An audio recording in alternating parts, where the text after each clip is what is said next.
Hello, everyone. Let me wait for my panelists to join. Hey, Hey, audience. How is it going? So good to have you here. We're missing Jill. Let me see where Jill go.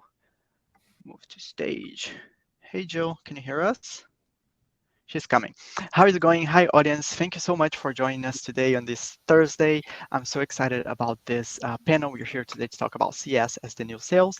But first, while we give folks a little bit, a few minutes to join us, let me open the poll. I have a poll for you, audience, today. So if you can go there and answer this question for us, we're going to kick off the conversation with the results.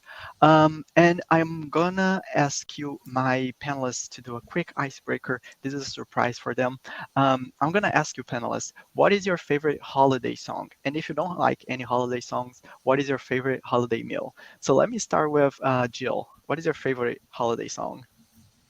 well, it's not as much of a song as my favorite holiday movie, which is Rudolph the Red-Nosed Reindeer. So I have a tradition. I wrap presents and I watch Rudolph, and nothing makes me happier. That sounds fantastic. What about you, Bridget? Immediately, the song "All I Want for Christmas Is You" came to Of mind, course. but not the one by Mariah Carey, not the one you're thinking of. It's actually the Michael Bublé cover. Amazing. Would recommend. Perfect. Never heard it, but I'm gonna put on my holiday playlist. What about you, Mark? What is your favorite holiday song or a meal or a movie? Well, we do Christmas big at the Casa Glow house, like really big. But my family gets into the Christmas spirit a little too early for my taste, and Christmas songs prior to Halloween. So I'm not a Christmas song person. I don't like any holiday songs, but I don't even think I have a holiday food. I'm just around as long as I got some nice So, cookies to break into. I'm good to go. you like the sweaters, the ugly sweaters? I don't own any ugly sweaters. No, no, All right, that's good. Just boring. going with the flow. What about you, Aaron? What is your favorite holiday movie, meal, song? Yeah, so for our house, it's usually nice to put on the Christmas music. Once you have the tree, that's typically like the trigger for us. So we Rule. just got ours, and for me, the first thing I put on is usually the Frank Sinatra Christmas album is a go-to for me. Hmm. That sounds fantastic. All right, let me remind my audience we have a poll open, so go ahead and answer the poll. But right now, let me get my slides up here on the screen. And let's start this panel. Today we're here to talk about CS as the new sales, deep dive into CS as revenue center with this excellent panelist. I am so excited about the fantastic content and takeaways that you're going to get take home, audience. But first, today's event is brought to you by the team at Modern Sales Pros. For those of you not familiar with us, we are the world's largest and highest quality community for those in sales management, sales leadership, sales and revenue operations, and sales enablement, aka our modern sales pros. And our mission is to create an environment for our members to answer questions they would struggle to solve on their own and to help them see around corners they might not know about. And we do that through live sessions like this one you're about to experience. We have a robust online forum and we have quarterly summits. And the most fun part is that we are starting to get back to in-person events, which is very exciting. So if you're not already part of the MSP crew, you will be invited to join right after this event. And as I said, we have quarterly summits. And if you like this content, we are back with the next virtual Modern Sales Pros Revenue Excellence Summit. Join us for the Mega SKO. In January 24 to the 26th of next year. We gonna have more than 20 content tracks, more than 3,000 modern sales pros in attendance, and high quality caliber speakers. So you can hear from leaders at Drift, Sales Loft, Lean Data, Stage 2 Capital, plus so much more. Don't miss out next year. I am going to put a link in the chat right now for you to sign up for it, audience. But that's enough about other events. Let's focus on this one, on how to get the most out of it. This session is being recorded, so you will be able to access the recording right after on the MSP previous events page, and you will also receive a follow-up email with the link. And I was talking with the panelists on the backstage. They were telling me they love answering questions. So let's get them pumped for the weekend. Let's ask them a lot of questions using the chat and the Q&A. And now, finally, MSP does not work alone. we have amazing partners. And today, sponsoring this session, we have Catalyst. I am going to pass the mic to Mark in a little bit. Let me pass the mic to Mark, and he will tell us a little bit about Catalyst. And then, Mark, you can introduce yourself and then introduce the panelists. I'm going to close the poll right now. So, audience, you have 10 seconds to go and answer the poll.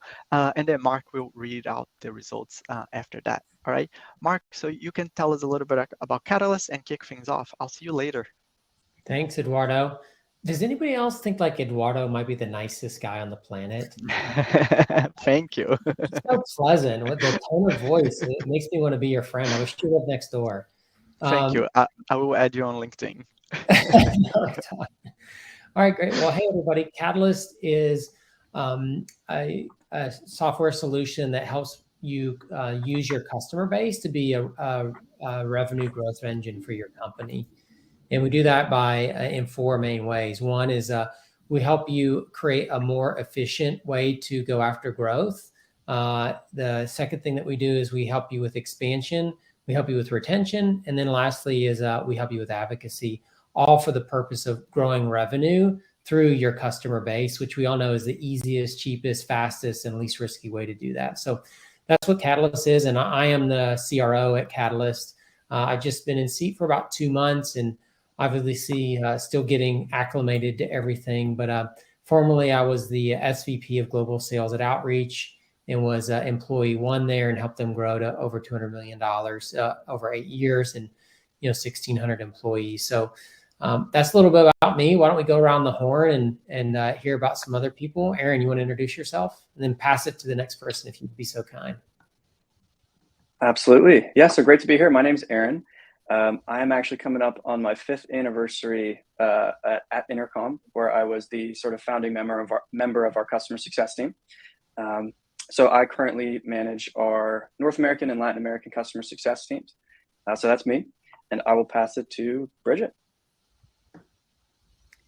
Thanks, Aaron. Hi, everybody. Good to be with you all today. Thanks for joining. I'm Bridget. I am the Director of Customer Success at Atrium. If my internet's a little bit spotty, I apologize. I'm on a hotspot now, so we'll see how it goes. But if I drop off, not intentional. Anyway, I was the second CSM at Atrium. I'm coming up on my 3rd anniversary here. And since joining, I believe we've quadrupled in revenue over the past 3 years. We have a team of 15 and support, implementation, CS all rolls up under my umbrella. So it's been an awesome journey here. We do data-driven sales management software for high growth sales teams, just like probably a lot of yours or ones that you work adjacent to if you're in CS. We help managers get access to data that helps them understand their rep and team performance and then coach using data rather than vibes or horoscope or whatever else. So that's a little about us. And I'll pass it back to Jill. Thanks, Bridget. Yes, it's really great to be here with you all today. It's fun to hear ideas and really build some thought about moving from customer service to how to grow revenue. I was president of recruiting. I had my own recruiting healthcare company, sold it. The company that bought it, I joined them and was their chief growth officer. And now I am a business coach. So I work with a lot of companies and learn about really how people are trying to expand and grow revenue right now. And looking at customer service, customer success, not only as a department and possibility of growing revenue, but as forming the culture and creating a culture of customer success from every touch point that the client may have. So it's really fun to share ideas. Nice to be here. Thanks, Jill. Well, I already have a note of MBV, managed by vibe. That's a concept we might need to dig into, Bridget. I like that. But hey, let's look at this poll real quick. So we had, what is that, fast math, 39, 45 votes. It looks like the overwhelming majority, about 70%, are starting to talk more about customer-led growth and net revenue retention. Aaron, why don't we go down the panel, starting with you, and just How are these conversations happening in your org? What's the general tenure of what you're hearing in your own company? Well, absolutely. So happy to kind of give up. I think to understand where we're at now, it's helpful to know like where we came from. So when we first started the customer success team, we already had kind of an existing sales team, and obviously the entire focus there was new growth and revenue. But over the years, we've sort of introduced a pairing model on the existing business side for customer success managers and relationship managers, so kind of our sales counterpart, to work together and grow the business and retain the business. We're still figuring out a lot of the details, and I'm sure we'll get into that today as to what that actually looks like in practice. But this is a huge priority for us now. We're investing more into the existing business area so we can better understand the role that we're actually going to play to drive net revenue retention, how that relates to just our renewal rate in general. And I think a big part of it actually is specific to the Intercom product, which is very much a land and expand. So I think companies that have a similar type of product that lean into this in 2023 will be in really good shape. Jill, what are you seeing in the companies that you're helping to coach? Yeah. So what I've seen is from a large company that is publicly traded, they implemented a focus on customer service, and they now have increased their revenue 50%. One of the three of the areas they were really looking at was adoption. What happens when people do hit their customer service? How much are they utilizing? It was an equipment company, the equipment. How well is that going? And then they went out to their customers and started asking them the questions. How are you using this? What do you need from us? How are we serving you? And then they started focusing on really upselling, but through a very specific need they had, which was to sell parts. And they made the process of selling parts really easy with the QR code. But that couldn't happen until they put some processes in place and really adopted a mindset that said this whole organization is responsible for customer service. Every engineer that talks to them, every customer service person, and then they could identify what needed to be done and how to speed up the process of selling additional capacity to them. So that was pretty exciting to watch. Bridget, what are y'all cooking up over there at Atrium? Well, there's a lot of talk of 2023, but thankfully, like I said earlier, I think in our prep session, whether I knew it or not, or whether we knew it or not, we've been thinking about this for a couple of years now. And really like the question that came to mind for me when I saw the topic of this webinar about a month ago is I was like, all right, if you're not, what's the alternative? Of not, or what happens when you don't treat your customers like in your customer base like an opportunity for revenue growth.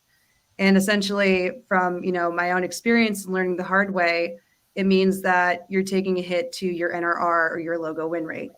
And just like any CS organization, of course, Atrium's had our ups and downs and good quarters and tough quarters. And we've had some tough quarters in the past where kind of thankfully before, the economic downturn, where we realized that we were not being as customer focused as we needed to be. And kind of like Jill said, in order to really get to a place where we feel like we are appropriately, getting the revenue from our customer base that we can be, or as much as we can be at this point, we really needed to invest in processes that were going to lead our CSMs to do things on a day-to-day basis that lead our customers to use the product and lead our customers to renew again and really see it as a need to have. I think a lot of SaaS organizations can probably relate to the being told like, oh, this is more of a nice to have, right?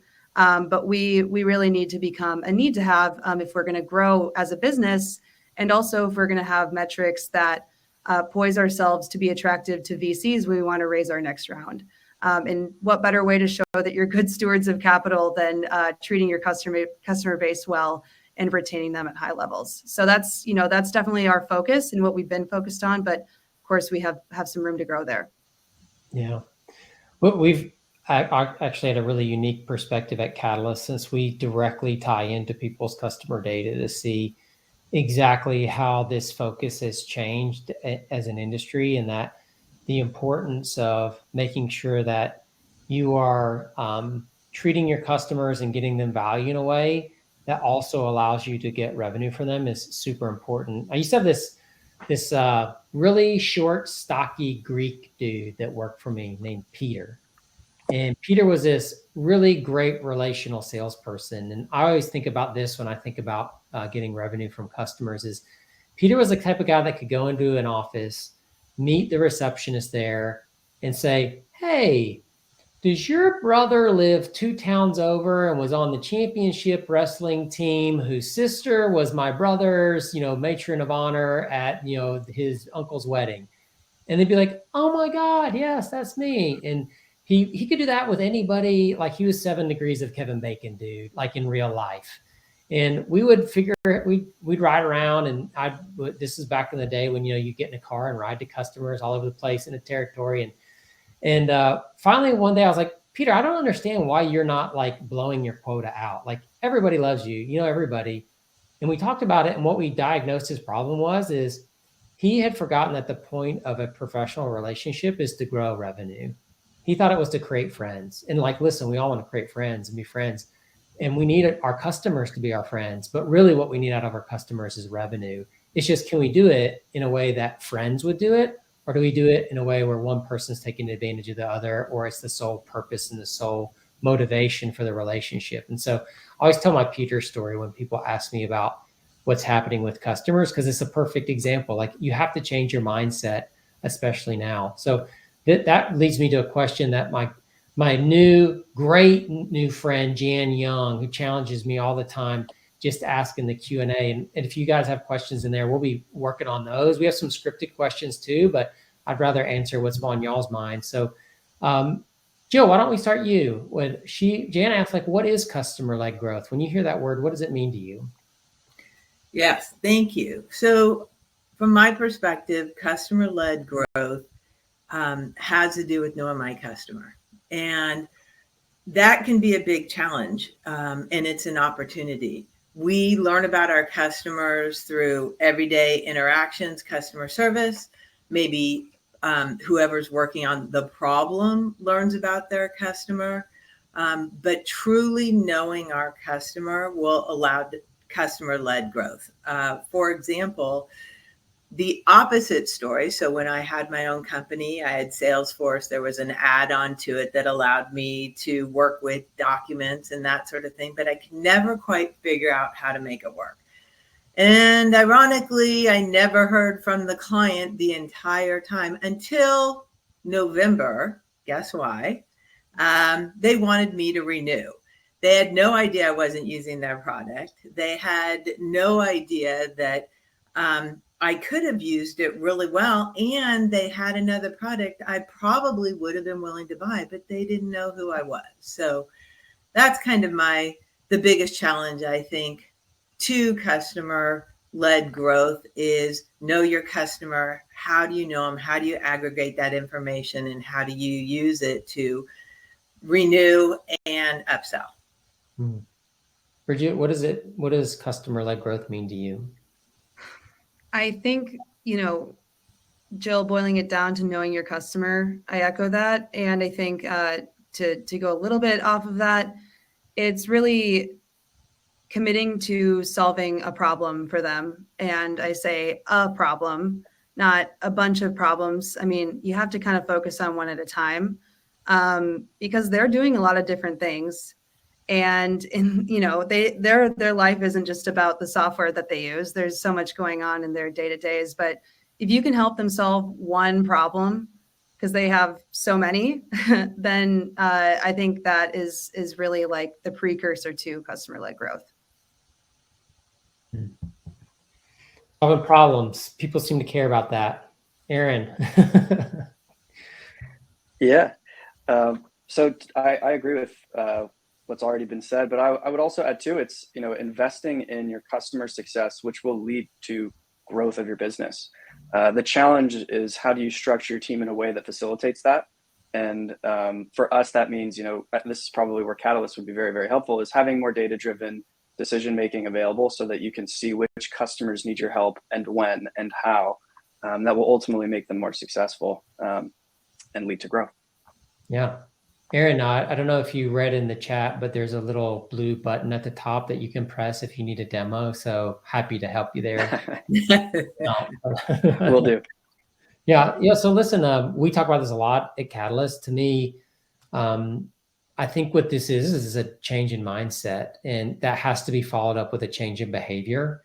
And the change in behavior that I would want to see that aligns to much of the mindset that everyone else has defined is, do you actually prioritize your customer growth strategy on equal or better footing than your acquisition growth strategy?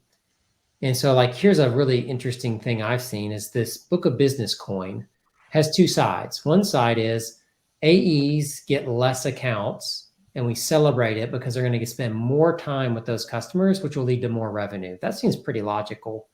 The other side of the coin is CSMs, we're going to give them more accounts. That means they'll get to spend less time with customers, but we expect the same retention and growth rates. Those two things can't be true, but decisions are being made in boardrooms on the same exact, using those same exact, principles, even though they're really opposed and in some ways hypocritical.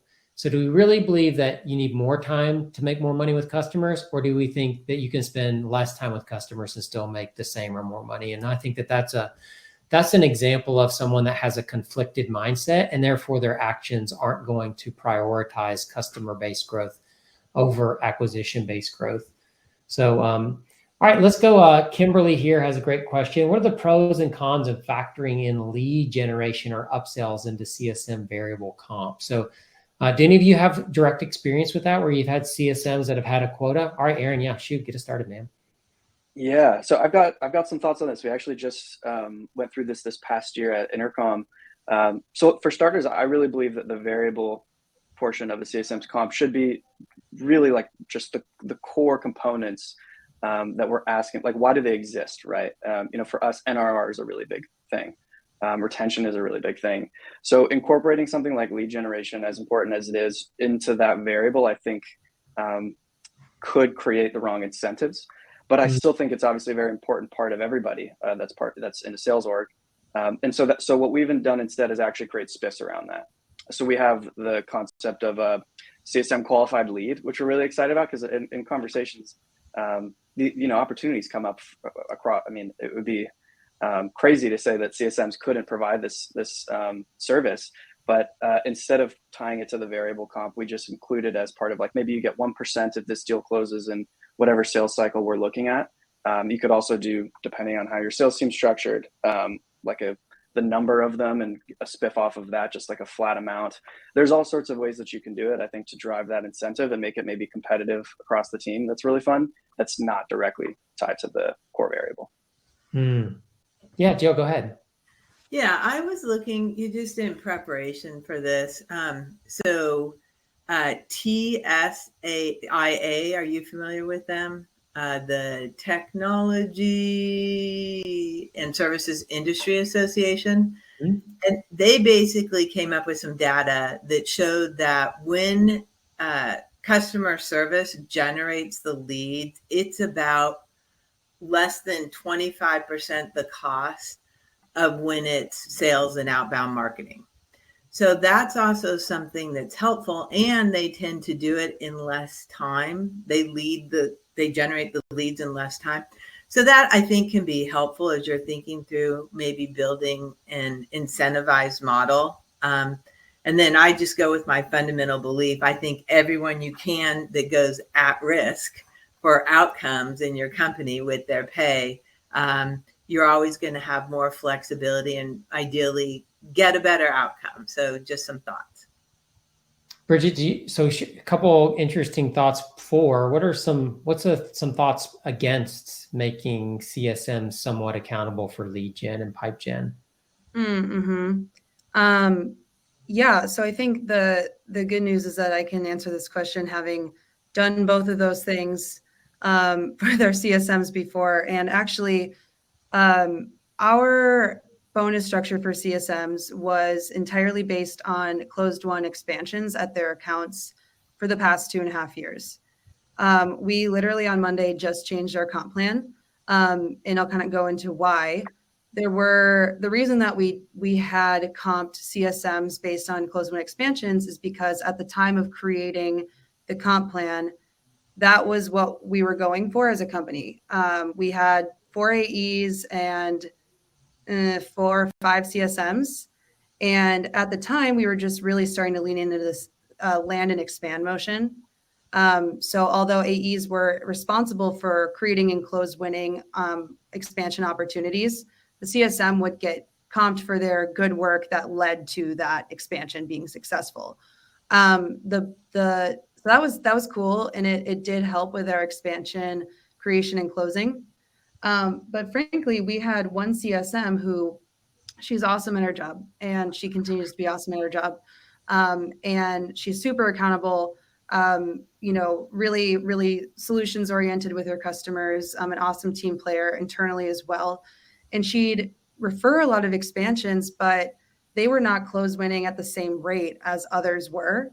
And so what we kind of were looking into is it's like, why is the CSM, like why are their expansions not closing as frequently? So it got us thinking into what is a better way to incentivize CSMs. And it was more about like, what are you doing on a day-to-day basis that is leading to renewals? Because those are what are harder to come by now in today's climate. And her renewal win rate was 100%, and she wasn't getting incentivized for that. So it was just kind of a bummer because it's like her usage would be really high. She'd be doing all these amazing leading indicator activities that led to this renewal win rate, but wasn't getting comped like other team members were. So I think that, expansions are awesome, but if you're having an issue with retaining customers at renewal, you need to make sure that your CSMs are being incentivized for that renewal win rate, or, however you want to structure that, but also the leading indicators of like activities that they do on a weekly basis that will lead to those renewals. So if that's a spiff for, multi-threading, if that's a spiff for whatever activity you think leads to renewals, then that's kind of how we've started to restructure our comp. Yeah, you would hate to lose a CSM great at retaining people just because their focus was on that and not on generating revenue.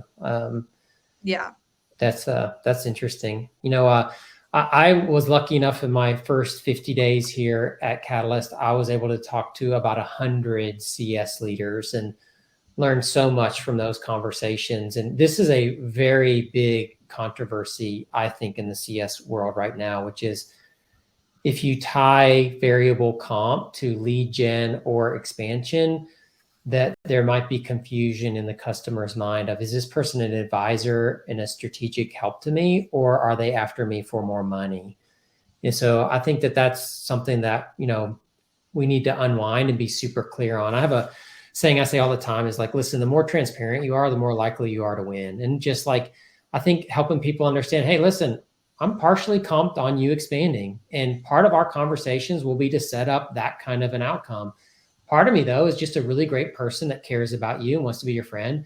And part of me is an employee at my current company that wants to make sure you never leave us because you're so happy and love what you get out of us. And you're constantly getting value. And like, I think simple ways of approaching things that we feel like we should obfuscate or make a little bit opaque, if we're just transparent and be like, this is how it works with me, this is the nature of our relationship, you're going to feel all three of those people when you talk to me, I think really helps orient people to the right kind of posture they need to understand you in. So I think that that's one thing that I've definitely noticed in all my conversations is people are trying to figure it out, but very few people are just saying, I'm going to just be honest about what's going on, because I think that as a person, you'll understand me if I'm honest, right? And we can come to some conclusion if everything's out there on the table. Yeah, Bridget. I'm just curious, Mark, have there been any interesting reactions from the customer after you kind of lay it out like that? Yeah, so This is what, so again, all I can speak from is my own experience in having conversations like that, where I am just super honest with my motivations and stuff. I literally can't think of an example where somebody responded negatively. I think maybe I confused a couple people because they weren't used to that level of honesty. But most people I think found it refreshing, and I found out that when I tell them what I want, they tell me what they want, and then that's what a business transaction is we're both getting what we want out of this. And so I think that's been my general reaction when I've done something like that. Yeah. Rob has a great question in here. Is like, just in general, like, what are you seeing, Aaron, with your peers, yourself? Are CSMs? Actually, let me start with Bridget this time, so we haven't started with her yet. Like, are you, and you're across all your peers, people you're seeing, your customers, Bridget, like, are CSMs owning the upsell process and creating opportunities and handing it off to sales? Or are they like taking it all the way through to like closed one signed contract? Yeah, I feel like it's kind of 50-50. At Atrium, the AE is now responsible for creation, running, and closing expansion opportunities, which led to like a huge expansion boom, essentially, when we really delineated that ownership. But I honestly think like every company and team and their strengths and weaknesses of their team members are going to be different. And so you just need to make sure that between the expansion and renewal and new biz and win back ops, that there's just a super clear delineation of ownership, and there needs to be enforced processes. So if there's like no accountability on that written down clear you know what I'm trying to say, delineation of ownership, then that's where you're going to run into problems. And also it's like, hey, if your CSMs are awesome at getting problem solved and delivering value and great on calls, but they're not closers, then like don't make them close business. And you have a team of closers that might be better at that. So that's just kind of my thought on it, but it definitely is very controversial. Yeah. Aaron, what are you seeing? Oh, go ahead, Joe. Oh, sorry. I just, from what Bridget said, and to expand that a bit, having a process. So like you said, clear ownership, as well as what is it we sell? What is sort of the simple sell, the clear package that your CSMs can bring forward? What's their process? At what point does it make sense for them to even talk about it? Where in the relationship, as well as maybe where the customer is in their cycle, and even and what your company probably helps with, Mark, is like predicting. Let's predict what's coming up. Let's predict, when the challenges are, when they might have growth and some things like that, so that you have more of a structured approach. Because, and it's interesting, Bridget, that you said sales went up when when they had responsibility. Is it that because someone has responsibility for growth, or is it because they did versus customer service? And that, because it's research shows that when customer service takes on expansion, revenue goes up. That being said, is it because someone took on expansion, or is it because customer service did because they had better knowledge? And if customer service aren't your right people for it, what information can they get to escalate to your sales team? So those are just some things that makes me think about. What about you, Aaron? Yeah, some interesting responses here. And I think there's no real wrong approach. I think just that, there's pros and cons to each one. For us specifically, we do not have CSMs owning that upsell process, but some of the challenges that we do actually have with that, similar to what Bridget mentioned, is if you don't have really clear roles and responsibilities between CSMs and sales counterparts, that's where whatever approach you might try to implement could break down. And to give a specific example, so at Intercom, we have a pairing model. And if you think about existing business and just NRR in general as sort of a spectrum of expansion and retention, what are the skills and tasks that are needed to accomplish both of those things? And oftentimes it doesn't need to be the same person. And so On the success side, we've focused a little bit more on the retention side, but it is kind of like a balancing act. And so we work really closely with sales counterparts to execute on the upsell. But again, where that starts to get challenging is if you're not really truly aligned globally across all these different pairings and teams that need to be bought in. Yeah, I've just seen so few teams that align well, scratch each other's back, shake hands, whatever you want to call it. I think what happens is your comp is your comp, and that's what you focus on. And if there's not an incentive to work together, then you don't. And I think it pretty much gets to be that simple. And no matter what kind of process or management you put in place, ultimately people are going to spend the most time and the most effort and the most thought on the thing that makes sure that they don't get fired. And so, we might have to break down some bridges there to get that going. So Shannon asked another question. How are you approaching pricing and packaging to empower CS teams to drive customer growth? So Joe, have you seen any out there unique pricing and packaging models that help empower CS teams to grow revenue through customers? So yes, I think it's more general, but so it obviously is unique to the company.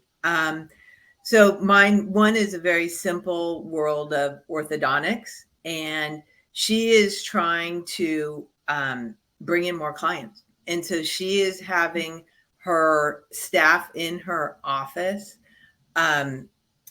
reaching out to people they know, to their patients, and asking them if they have referrals and if they can bring in more clients.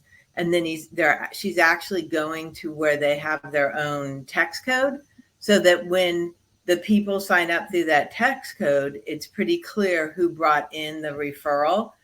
And then whether it's the office assistant or someone else, they are able to reward them, for their effort. So that's sort of more of a reward compensation approach, but it's one way to think about that. Aaron, do you have anything cool at Intercom that helps incentivize people in this way with your pricing and packaging? Yeah, so maybe this won't be the answer that Shannon's looking for, but I actually think it would be a mistake to try to create a pricing and packaging strategy that required some sort of human involvement to lead to growth. I think the best, and we have our own issues at Intercom, we're not necessarily perfect at this, but what we try to do is create a pricing and packaging strategy that allows self-serve to be front and center. And then how can we build our teams on the sales side around that to drive the right actions to make it really easy for them to grow without even needing to talk to anybody. That's the ideal. But so I think that's probably the way that we think about it, and less from like the success perspective of making any change to it for our benefit. Bridget, what do y'all do? Or what have you Yeah. seen? So, and I'm also curious for your thoughts on this, Mark, so I'll ask you after, but I think that pricing is a privilege, and it means that when you get to like, increase your prices by a certain percentage because of your product at renewal, your product growth at renewal, that means that, and if a customer goes for that and doesn't really negotiate with you, it kind of means like, hey, we have a really strong partnership, we've proven value, and you're not going to try and negotiate down because there was something left to be desired in the past year, but you still want to buy it again, right? So I think that we are still we're a little bit behind in this, and we're really focused on logo win rate right now at Atrium because we kind of see that correlate well with NRR, especially if our startup customers are riffing and kind of need fewer licenses. We still want to win the logo, all that stuff. But essentially, it's I see when I have a newer rep who is awesome, and she's had a few renewals so far, but not too many because she's been ramping for a while and is a senior CSM and only owns a few accounts, or comparatively to other CSMs, but she is negotiating, or not even really negotiating, a $60K deal that she implemented all on her own. She's successed all on her own, and it's going really well. And there's not a big, sticker shock because of all the value that she's provided and problems that she and the product have helped solve with them. So it's really great. I told her, it's like, it's awesome that, you guys are talking about a 2-year deal to get a little bit of a discount, which kind of incentivizes the customer, right, to sign on for longer, or an early renewal signature that can give them a little bit of a discount too. So I'm like, hey, this is awesome that we're talking about these types of discounts rather than a discount because that customer didn't see value. So I think that's a really good sign that your CSM has been leading an amazing 12-month deal cycle, if you will. And that pricing is being seen in that light rather than in like, are you serious? You think we're going to pay this much, right? But Mark, what are your thoughts here? What have you guys been seeing? So I've been super lucky. I went through 3 major, extremely expensive, high-power consultancy pricing and packaging exercises where I think I got my PhD in pricing and packaging, which I don't think anybody wants. But here's my biggest learning from it is there's 5, 6, 7-ish type of pricing models. There's like pay as you go, there's a user based, there's tier based, there's a usage based. There's kind of like, hey, we want to buy more features, and the more features we buy, the more expensive it is. The thing that I see most out of alignment in companies that are struggling to grow is their pricing model doesn't match how the market wants to increase the usage or value of their product. So let me give you a good example. Let's say that I am a company that does data analysis. I would say that like a seat-based or user-based model doesn't work because I'm not going to hugely grow the number of people that have access to data. Like that team will grow over time, but not like go from 10 to 100 people like a sales team or a CS team might. But what will increase is as the company gets better and more mature, they'll pull in more and more data. And so that's one where like you might be like a consumption-based model. The more data we have to consume in our product, the more that we can charge you versus the more people that use the product. And so that misalignment is where I see that makes it really difficult for CSMs is, hey, we're getting more users, but we can't charge for them. Hey, we're getting more consumption, but we don't charge for it. And that's because the pricing model and how the company should be growing aren't aligned. And so that would be my biggest thing is just take a second and look at like, I could see Intercom, and I don't know how you're priced, Aaron, but like having kind of a hybrid model of, more leads that come in, the more that we help, and maybe, the more seats that you use, the more that you help. And those are 2 vectors that would make sense for me as a user of Intercom to pay more around because I want more people coming to my website. So I know Intercom becomes more valuable and I want more people on it because there's more leads coming in. So those align to kind of what I would want as a company. And I don't know if that's right or not, Aaron. If not, you can just send your check for that consultancy right in the mail and you send that over to your execs. No, you're spot on. One of the challenges that we've had, and I'm sure others here have as well, like we have different types of customers and different use cases. And so the challenge is really, how can you have a single pricing model that makes sense for all these different types of use cases and customers? Yeah, that is the challenge. That's why they make the big bucks. Let's go to Moet here. He, this kind of, I think he's looking for a double click into something that we talked about earlier, which is sometimes CS and AEs don't work together and CS and AMs don't work together. And those should be 2 people that should be Bonnie and Clyde. They should be peanut butter and jelly. They should be Oreos and milk, except for I don't do milk. I just like the Oreos. But anyway, I definitely don't dunk them. That's nasty. But what do you do to make sure that those 2 work more closely together, Aaron, at Intercom? Like, is there some stuff that you've done to bring them together? Yeah, so we're still, it's always a work in progress, right? Yeah. Especially we're the newer team and like the sales teams kind of existed before we came around. And so a big part of it is the culture shift around, not just for the success side, but for the sales side, all of the leaders there and a shift in how we think about our customer facing teams. And so that's like, I think the piece that will facilitate everything else I'm about to say, but it kind of starts with leadership and making sure that you're, cultivating that culture. And then once you have, these different teams in place working together, I mentioned the pairing model that we deployed at Intercom. And really what we're trying to do is make sure that from a customer's perspective, you have the commercial needs being met, right? So do they have the right solution and product package that solves the business problem that they came to us for in the first place, right? So that is mostly like a commercial conversation. And then at the same time, are we delivering on what we sold them? Are they using it in the right way? Are they actually seeing value, and are we solving the problem that they came to us for in the first place? And so that's, I think, when you think about it in those two ways, it's a lot easier to have these roles fall into place. And so the ownership becomes a lot clearer. But, again, when we were talking about people like globally in different offices and locations and different skill sets, that's where I think it's really important to have leaders that are bought in, so that we're all speaking the same language, reiterating the same concepts. And then another core piece is metrics. So how are we tying their performance to results? And that is like a really good indicator of whether or not you're going to drive the right outcome. Is if it's a little bit hand wavy, if you don't really have a metric that a CSM can hang their hat on, or a sales rep, obviously it's a lot more straightforward in some instances, then you're never going to get the credit that you deserve, because you're not owning the metric. And so that's why for us, it's really important that we tie ourselves to retention, to net revenue retention.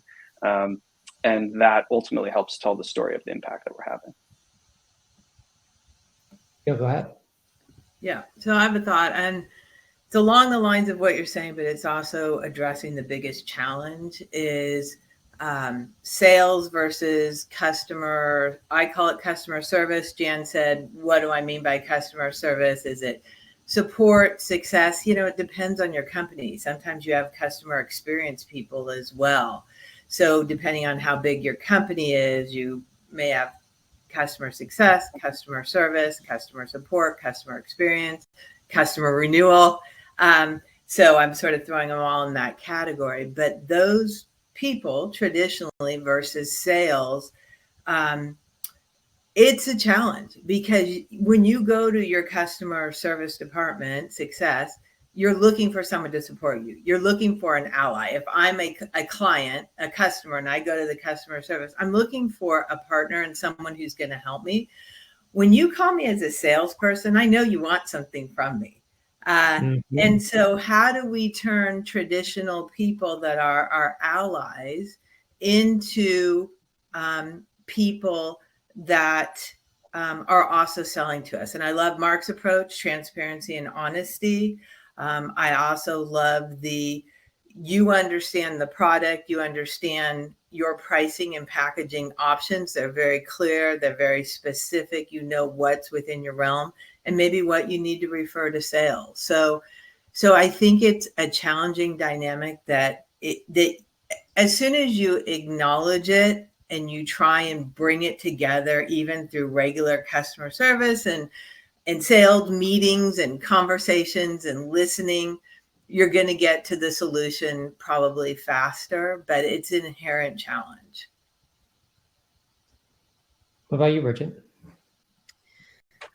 Yeah, I mean, kind of like I said earlier, I think that it's all about the delineation of ownership and of the tasks that go into closing a deal.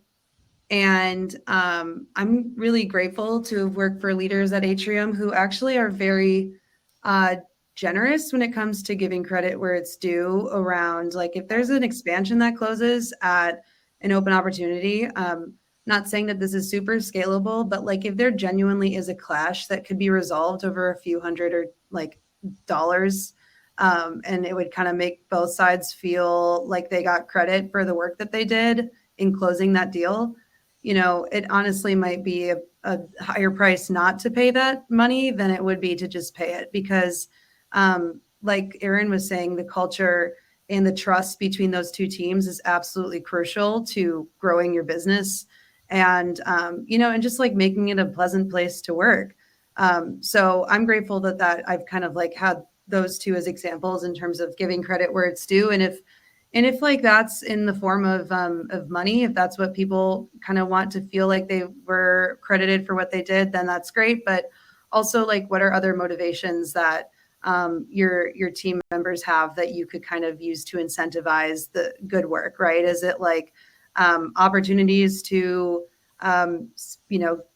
get in contact with like larger customers, or to be on panels for Modern Sales Pro if you work at Atrium, so on and so forth. So there's other ways to like make people feel seen, even if it's not just like straight up cash. Yeah, no doubt. I think it's always strange when two people that should work together closely and help each other out don't seem to be able to like connect, and they're like ships passing in the night. It just always confuses me. And I think there's a couple of things that have led to that in my experience. One is like the leaders are also passing in the night. If you don't see your leaders working together, then why would you work together? Because if they don't see the benefit, there's no benefit to you. So I'd say the number one thing that you need to do is model it as a leader and get your leaders to model it. That'll make a huge difference. The other thing I think that is really important is creating like these intentional interconnectedness that leads to moments of having to work together. Like a great example is you'd never think CS and SDRs should work together, but they actually should.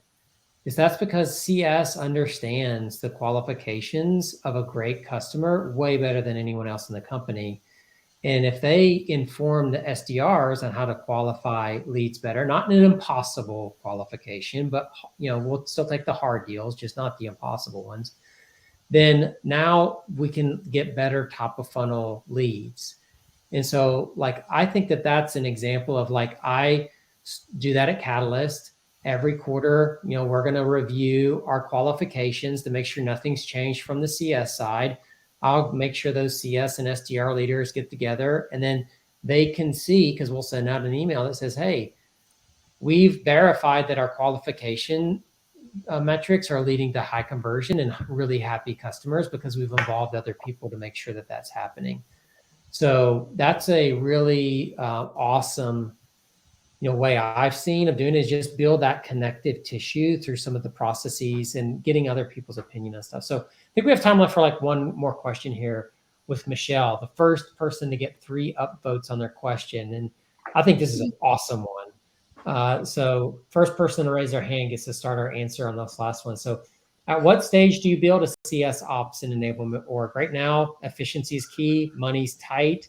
Getting somebody to believe that you should spend money here can be hard. So when do you make the push in order to get the funding you need to build out that supporting structure around your CS team to make them successful? All right, who wants to answer it first? Ooh, Bridget, you win. Okay. I guess I don't necessarily know the right time because we don't have a CS ops person or an ops person at all. The reason for that is because our company is, we use Salesforce, and a lot of us are former sales ops people. So I used to be in sales ops before coming to Atrium to work in CS, because they were hiring for people with ops backgrounds. So that's great because I can do Salesforce stuff and process stuff, and so can my CRO, and so can our other early CSM. But that also means that we're like, I guess we don't need an ops person because we have enough people that know how to use Salesforce and can do one-off tasks. So I think that if I were to make a push for hiring an ops person here, the way I would need to do it is say, hey guys, like we have, X set of problems that if I put 100% of my effort into, I believe I can solve by X%, and that will get us X, percent more retention or X% more dollars. I'd have to make the case like that in order to be heard. But if you don't have people at the company that like can do the skill that an ops person would do, then I think that might be a little bit easier. So I might frame it that way. But best of luck to you, Michelle, because I yearn for the day we hire one of those. Karen, what about you? You didn't have this when you started at Intercom. You're a big enough company now. I'm sure you have some of these support systems. How'd you get it done? When did you get it done? Would you done it earlier or later? Yeah, love this question. And I think the short answer is, it depends on the maturity of the team itself, and then of course of the company and the sales org. And for us, we still actually don't have one, which tells you that we still have, I think, ways to go before it's like a absolute necessity, I think. So to answer your question, when you feel like you've reached the point where scrappiness and trying to pull resources together and lean on teams and maybe different departments to help get things done, when you feel like you just can't go any further, I think is a really good indicator that you need to bring that person in. For us, I mean, to give some specific examples, like we built our own internal employee onboarding program for CSMs from scratch. We've built out our own dashboards. We, lean on different data scientists across the company to help build reports for us and things like that. And so far, it's okay. And we do have a sales enablement team that's been incredibly helpful as well. So again, kind of goes back to just being as scrappy as you can until you feel like you've reached a stage where you're mature enough to bring that person on, because you also don't want to bring somebody else in when you still haven't figured out your core motions as a success team, or what different like playbooks you might want to incorporate. So that's kind of how I would think about it. And then once you feel like you're ready, you can kind of hit the ground running with that resource. Jill, what have you seen? Yeah, so just thinking at a little higher level, customer lifetime value, if that's the attribution for CS, then you have sales that are bringing in sales and bringing in new deals, and you know the revenue you get from that. So if you start to understand your customer lifetime value, starting with renewal rates, if you're subscription, if you look at the rate of renewal that you have and you recognize that you have an opportunity to increase it by X amount, and a leader's salary or a person's salary or whatever it takes to build the capability of customer success going for even just start renewals, it's just the difference. It's the difference between what you're leaving on the table and what it costs you to implement that, and then where your growth opportunities are. And then along the line of what Aaron's saying too, you need some basic processes in place. You know your value prop, you know your packages or what you have to sell, you know what it looks like and where it fits in. You start to define some of those things, then it'll be more obvious what people have to upsell. So I think, like everyone said, it's not simple, it's complicated, depends on the company, depends what stage you're at, but those are some things you could think about. And someone mentioned, how do you sell this to investors? I think it's the same way. Like Bridget said, you got to show me the money. You got to show them the numbers. You got to show them why it makes sense, and what value they're going to get out of it. That's always the bottom line.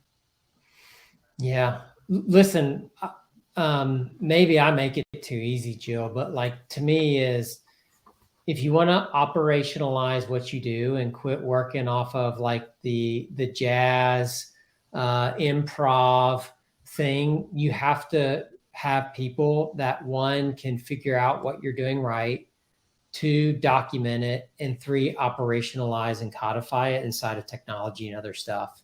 So the minute you want that, you need ops and enablement. If you're cool and you can get the results you want without that, then guess what? You can do it like, off the cuff, which is how you're going to have to do it until you have those support resources. And, I think most executives would tell you they absolutely don't want their teams doing that. And I think the response is, then you absolutely must give me the resources to do it the way that you want to, because I can't do my day job and then do the ops and enablement job in the evening. So listen, I am a very operationally minded sales leader. I think that in investing in ops and enablement the right way has a dramatic impact on the success of an organization, much more than hiring reps who won't have who won't have those support systems in place. So, hey, so thanks for joining us. I'm about to send it back over to Eduardo, who's going to sign us off. But thanks so much, Aaron, Jill, Bridget. This was a great conversation. It was great to meet each of you. Thanks so much for showing up today. Thank you guys. What a fun panel.